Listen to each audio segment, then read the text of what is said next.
Hey everyone, welcome back. Welcome back to Por Favor Whiskey Podcast, to our extremely low budget production podcast, but we are doing audio and visual. So, And not bad. we did get to drink some of it. Yeah. At the end of every episode, we're going to have a little tasting, like a mystery selection that we're going to talk about. Also, like a small review. Review is a strong word. It's more just First impressions. drinking. Yeah. So, first, apologies. We did our first episode recently, and we talked about the single malt. And I forgot to talk about the word Scotch. So Scotch has to be distilled, matured in Scotland, has to be matured for 3 years and 1 day. Interestingly, that term or duration comes from a Welshman. You don't say. I'm Welsh. David Lloyd George, Prime Minister, good boy. He specifically wanted to kind of curb drinking alcohol. He couldn't outlaw it like prohibition. He knew the black market and all the problems you're going to get. So he said, okay, I'm going to try and slow it down. So he said, Scotch has to be, you can make it, fine, but then put it away for 3 years and 1 day. You can't drink it. And that would kind of slow the drinking. And as a byproduct, he created this kind of maturation and a better product. So that is Scotch. And can you situate that? We're talking, what year are we in? Are we in 1820 or are we in 1794? Look, I didn't research specifically that, and perhaps I should know it, but I do not. But let's say it was in like the Prohibition era. Oh, okay. So Around that era, different continent, kind of 19 something. Okay, so this episode, what are we talking about? This episode, I think, if I remember correctly, we're talking about casks. And cask types. So on a bottle, you may see something like matured in X bourbon casks or X sherry casks. So I've got a little summary and I've got some notes. So, forgive me for actually reading, but, it's a lot. Casks covers a multitude of sins. So there is a barrel, the word barrel, typically defined by the American Standard barrel, which would store bourbon, 200 liters. So a barrel, 200 liters is a cask. So all barrels are casks, but not all casks are barrels. So after that, you've got a hogshead. Hogshead, typically very Scottish, what you would store Scotch in. I think this is 225 to 250 liters. I think you're right. Yeah. But so slightly bigger than an American barrel. But it's basically the same, right? It's basically American oak. Deconstructed and reconstructed American barrel, but just made bigger so that it can store more and have a bigger surface, wood surface. So they took the same wood, dismantled it, and just made it bigger, just to be quirky. A butt, B-U-T-T. I know. 500 liters, and typically used to store sherry. So that's double a hogshead, right? That's massive. We're getting into huge. Yeah. After that, you've got puncheon. And I've seen a whiskey, I think I've even reviewed it on my photography channel, that had a puncheon. It was stored in puncheons. And that's typically sherry can be stored in it, also rum, and that's typically the 500 to 700 liter range. And after that, you've got a Madeira drum, a drum. That is the first time I hear about this one. Yeah. It's drum, typically called Madeira rum. That's the 600 to 650 liter range. Typically, that's French oak, not American, not European. And then you've got the quarter cask. Well, wait a minute, because I think you're confusing our listeners. I'm confusing myself. Our listeners thinking, so you went from smallest to biggest to the drum. And then you said, and then we have the quarter cask. But the quarter cask is actually tiny. Yeah, and there's some dispute over this. Because if you have like a quarter cask Lafroig, it's going to be like a 50 liter thing. But sometimes it's 125 because it depends. Is it a quarter of 200, an American barrel? Or is it a quarter of... It's not a quarter barrel, it's not a quarter cask, so they left that. Yeah, so there is some kind of thing, but I think typically if you see quarter cask with single malt Scotch, it's going to be that 50 liter range. Yeah. And then you've kind of got... so all of them are casks. But the word barrel, hogshead, butt, puncheon defines the size. Mm-hmm. And then you made, you talked about the wood. You talked about American and French oak. Yeah, because American oak, obviously, typically is what you use to store bourbon. They actually char the inside. They scorch it. The Americans. Yeah, the American oak. And I believe it gives like a kind of smooth character to the whiskey. But yeah, and what I know about this, little I know about this process. So I think there's two things. You can toast it or you can char, right? One is the lighter version of the other. If you toast it, you are going to bring about some different flavors like vanilla flavor profiles coming out of the wood. If you char it, I think it's for a different purpose. If you char it, you're not looking to extract something. It's not an additive process. You're trying with the charring to kind of eliminate some of the things you don't want the wood to impart to your whiskey, like nasty flavors and sulfurs, for example. So the charring creates like a coating on the inside of the wood when it's being charred, and that kind of acts like a protection, removes the things you don't want. So toasting is going to bring about different flavors, and charring is going to. Okay, so American oak, yeah, very kind of typically sweet vanilla flavors, a little bit of caramel, which goes with the charring, that kind of burnt, sugary kind of sweet flavors. There's also sherry, so oak that has housed some sherry. Now, typically like Pedro Jimenez, this kind of thing. Very, very deep flavors, fruity richness, fruits, layers of complexity in there. And the sherry, so you can see a bottle that says it's being matured in a sherry cask. Sometimes it will be more specific because there's different kinds of sherry. Right? There's Fino, there's Oloroso. I'm not going in order of sweetness, but there's Oloroso, Palo Alto, there's Pedro Jimenez, and there's Manzanilla, I think. I think there's 590. So sometimes the bottle will mention the specific kind of sherry butt that the whiskey has been matured in. Sometimes they'll just say sherry butt, and we don't know exactly which type of sherry. And then you've got European oak. It's really cool because you get that dried fruit, that rich, spicy flavors, complex, deep, and it almost creates that kind of wine, full-bodied kind of, I don't want to say flavor, but what would you say, profile? Yeah, profile. We forgot to mention there's rum. There's rum. I can't remember what it's called. What was it called? Rum. Drum. No, it was Madeira drum, and it was rum. Oh, I'm gonna have to check my notes. How embarrassing. Yeah. We can leave it for the next episode. But I got a funny story. Only whiskey I've ever tried that was matured in rum. Arrived at a friend's house. We were going out for the day, cup of tea, coffee in the sunshine, followed by some drinking. And he said, I've got this whiskey you should try. And it was, okay, it's 11 a.m. in the morning. I haven't had my first coffee yet. I don't think I'd even had a cup of tea because I'd woken up a bit late. So my first whiskey that was matured in rum was 11 a.m. And my gosh, it was a horrendous experience. I mean, was it the whiskey or was it because it was 11 a.m.? It was like 11 a.m. and I just didn't want to drink whiskey, but I wanted to try this. So that's why the Irish invented the Irish coffee. So you mixed no.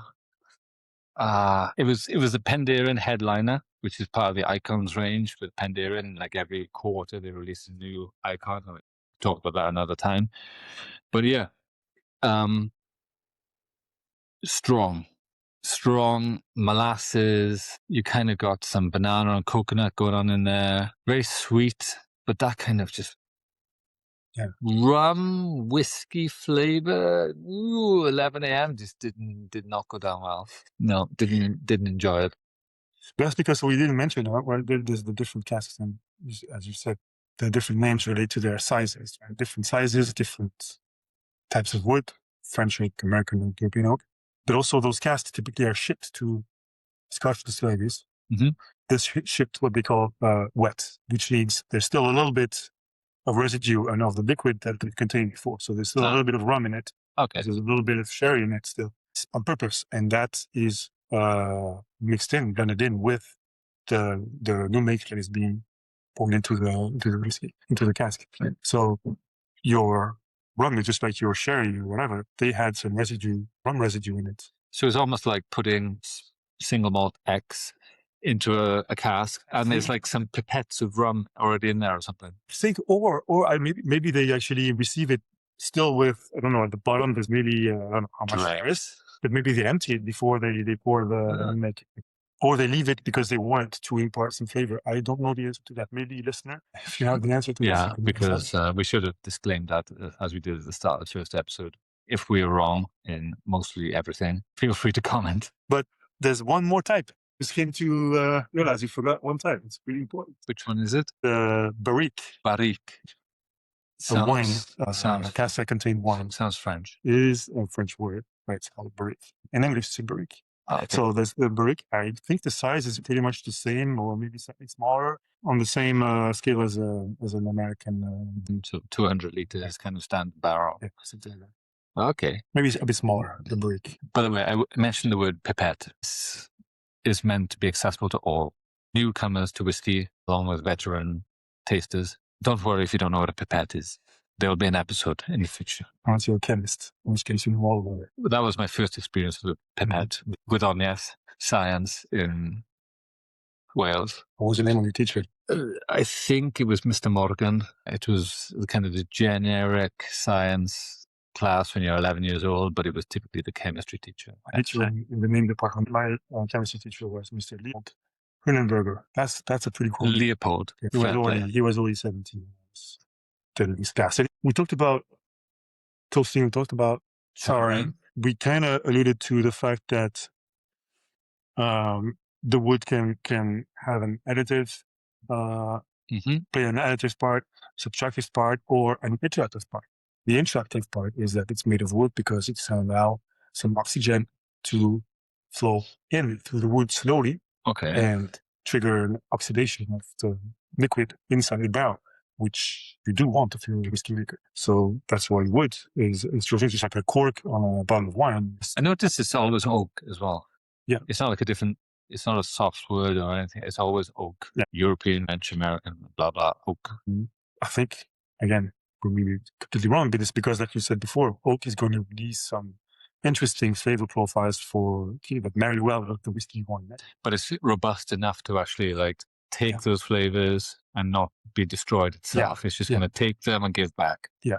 And also the way that when they create the staves, the way they cut them, there's a specific angle or specific manner in which you have to cut or slice them so that they become watertight. And I don't know if it's a unique specificity of oak, but if it's just the manner that you cut it, it means combination. If you cut it a certain way and it's oak, it's going to be watertight. Nice. You do want that in your whiskey cask. I never knew. There's a lot I actually didn't know about cask types as part of the research into this episode. That's about the extent of my knowledge on whiskey cask, I think. My notes are done. So this is my little black book of whiskey, by the way. So all my little reviews and tasting notes are in here. Yeah. Do you write poem in there too? Like the great Dylan Thomas? Depends how many whiskeys I had. Okay, now we're at the tasting moment. So I'm going to start. Okay. I've gone. This happens to be one of perhaps my favorite whiskies ever. Meclatol. It's called the Sherry one. It's aged 5 years, non-chill filtered, no color added. These are the words. Anticipate sweet smoke in tandem with rich sherry character delivered by premium PX and Oloroso casks. So definitely. Yeah. So definitely sherry forward. I'm not going to read it all, but the goal of this whiskey, peated perfection. Now we're going to peat in another episode, but it is really, really, really hard to disagree. So I'm also going to open up how embarrassingly empty this is. I'm going to blame my dad because he's been drinking some, but I really... Does he like it as much as you do? No. I was on a call with the same friend that had the rum matured whiskey with, and it was meant to be a catch-up call for 1 hour. It was 5 hours, and most of this disappeared in it. So let's try it. Probably end up finishing this. The sherry one. Makes me think of José Mourinho. Okay, so we get typical color that you may find with sherry forward whiskies. It's not that pale color that sometimes you see. It's definitely got that golden hue, but naturally colored. So in sherry mature whiskies, I forgot to mention before. That's why size matters in terms of. So they say.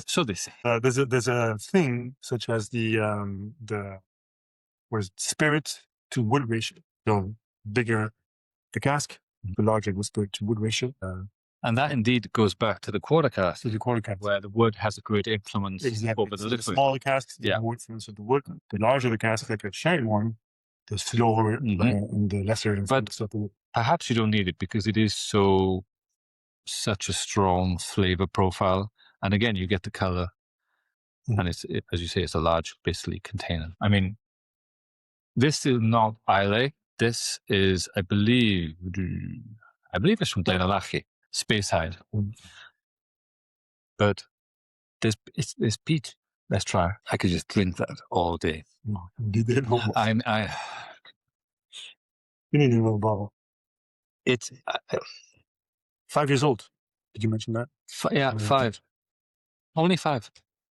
But there's, how can I say, simple complexity. It's undertones of peat, forward with sherry, easily smooth to drink, tasty, just I think this is the only whiskey so far, because typically I tend to buy different ones to try them, review them, whatever. I might actually just go up and buy another one of these straight away because it's so yummy. Well, that's my turn. I'm not sure I'm done talking. Yeah, that's what I'm afraid of. I think you'll never be able to. Okay, I'll continue this while I'm good. I'm good. What did I mention? I don't know. The cask is responsible for 60 to 80% of the end product. I mean, the profile, the flavors you get, 60 to 80% of makes sense. Cask. What are we going for? So I've got here a Torabig. This is a very, very new distillery. It's the second distillery on the Isle of Skye. And this is not a core series whiskey. This is a special edition whiskey. It's called, I think, not the Moine, eh? Good. If our listener happens to be Scottish, he can. Which I'm sure they'll be. And it says here, so it's chapter number 3. It's part of a series of different chapters. Yeah, like limited edition. Introductory kind of select series, legacy series. And this one, it says here, smoke and brine is supposed to be its thing. It was aged in American oak, in Oloroso, also Pedro Jimenez, and aged in American oak Oloroso, and Pedro Jimenez, and ex-bourbon casks. Yeah.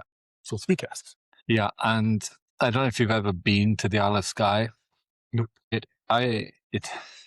It is beautiful. There's perhaps the best sunsets in the world. I knew someone from there, and I can't remember the village or the town, but her address was like 10 than the town in, because there wasn't street. There was one street. Populated, completely natural, unscarred beauty. Well, the other distillery on the Isle of Skye is, can you tell us which one it is? This is number 2. I want to say Talisker. Correct. But embarrassingly, I've never tried Talisker. Or if I have, I don't remember. I think you have. I think I told you once. But maybe the old one. Was that the old one? I have. Yeah, I have the old your father. One. Yes, this one definitely. And I also have another special edition. Okay. Recent one. So tell us about this one. How's it looking? First of all, it's looking less pale, more pale. More pale than yours, but not. I've seen much paler whiskeys in this one. Like I said in the previous episode, I like this kind of pale. I believe this also is less. It's bottled at 46%. It doesn't actually say if it's non-chill filtered, natural colored, but I'm gonna guess it is. Yeah, there's some tests that we can do, but we're gonna get into that in another episode. The hint of peat, right? It says so on the box, but on the nose, it's very subtle. And there's a lot of sherry in there. There's PX, Oloroso. Then you got the bourbon. It's all over the place. I think it's hard to tell. There's something, but I can't put a name on it. I recognize it's a known flavor. I can't put a word on it. I can't. It's not bad. It's not cigarette butts or No. I can guarantee it's definitely not. I saw a review the other day, one review of someone saying it smelled like Badger's asshole. It's not the case here. How is it? What's the end result? It's good. It has a very long, it stays there in your mouth. It's a long finish, and it's pleasant. Do you get peat? You do get a little bit of peat. It's not overpowering. No, it's not. If I didn't know it was there, I would maybe pick up on it. But no, it's that's so. There's some fruitiness in the background. It stays in the back of your mouth, and that's not unpleasant. But there's not much else to me. My description of that was like tasty smoky. The smoke is kind of there in the background, lingering, but it's more just kind of. It's a pleasant whiskey to. It's easy, right? It's easy to drink. It's not very complex. I don't think there's too many. It's not worth digging too deep. It is what it is. There's that thing that I can't put a name on. They say the X factor. What is it? Is it the X factor? Is it something good? I don't know if it has it. There you have it. But I'll happily drink it. Yeah, and you are. All right, James, tell us what's the. So, next episode, what did we agree on? What are we going to talk about? I forgot. I think we said. I forgot. No. I think we talked a lot about peat in the previous episode. That's right. This episode again, and I think our listener deserves to know what peat is. So, who peat is. Peated or not? What is peat? Who is peat? It's going to be the title of our next episode. ppms. Phenols or phenols. I don't know. Phenols. Phenolic. Maybe you've heard that word. We'll talk about it. I've heard it once. Okay. So, thank you very much for listening, watching. Feel free to comment. Subscribe, like, hit the star button. Heart, star, thumbs up, all that kind of thing. Please be kind. I know he has the internet, but you know. That's it. Thank you very much. See you next time. Bye.